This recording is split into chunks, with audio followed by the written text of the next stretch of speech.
ఇంట్లో శంఖం పెట్టుకునేందుకు కొన్ని నియమాలున్నాయి. ఈ నియమాలు తప్పక పాటించాలని శాస్త్రం చెబుతోంది. ఇంతకీ ఆ నియమాలేంటి? అసలు శంఖాన్ని ఇంట్లో పెట్టుకోవచ్చా? ప్రయోజనాలేంటి? Watch this south first devotional.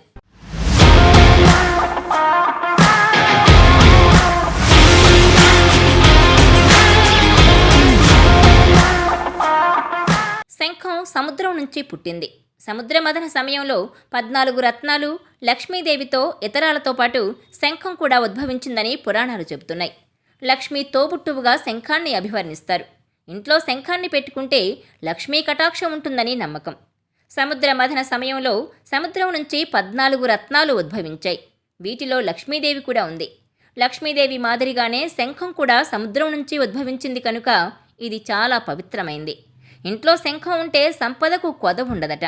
పూజలు, ఇతర పవిత్ర కార్యక్రమాల్లో శంఖాన్ని పూరించడం వల్ల పర్యావరణ శుద్ధి కూడా జరుగుతుందట. ఇంట్లో పాజిటివ్ తరంగాలు వ్యాపించడం వల్ల ఇంట్లో సుఖ సంతోషాలు వెల్లివిరుస్తాయి.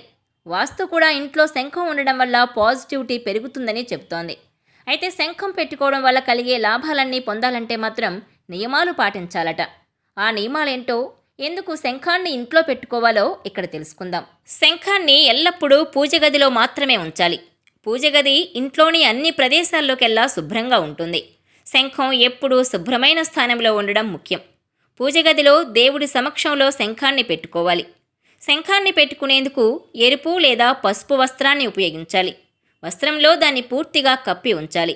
ఇలా చేస్తే శంఖంలో దుమ్ము చేరకుండా ఉంటుంది. దుమ్ము చేరకుండా ఉన్నప్పుడు శంఖం దాని పవిత్రతను కోల్పోకుండా ఉంటుంది.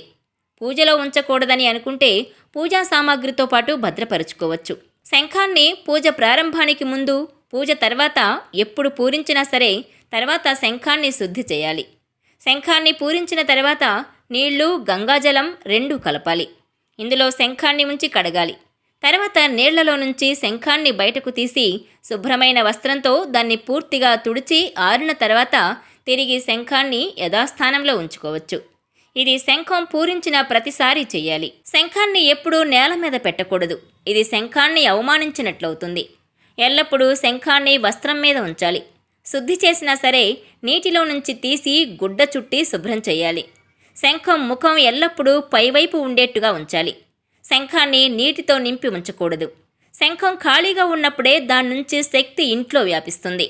లక్ష్మి, విష్ణు లేదా కృష్ణుడి పాదాల దగ్గర ఉంచడం మంచిది. శంఖాన్ని ఇంట్లో తూర్పు దిక్కున పెట్టుకోవాలి. తూర్పులో వీలు కాకపోతే వాయవ్యంలో కూడా పెట్టుకోవచ్చు. పూజానంతరం గంగాజలాన్ని శంఖంలో నింపి ఆ నీటిని ఇల్లంతా చిలకరించాలి. ఈ చర్య ఇంటి నుంచి ప్రతికూల శక్తులను తొలగిస్తుంది. అప్పుల బెడద తీరి ఇంట్లో సంపద చేరుతుంది. అయితే కారణం లేకుండా శంఖాన్ని పూరించకూడదు. పూజకు ముందు, పూజ తర్వాత మాత్రమే శంఖాన్ని పూరించాలి. శంఖధ్వని వాతావరణంలో ఉన్న సూక్ష్మజీవులను చంపుతుంది. పర్యావరణం శుద్ధి అవుతుంది.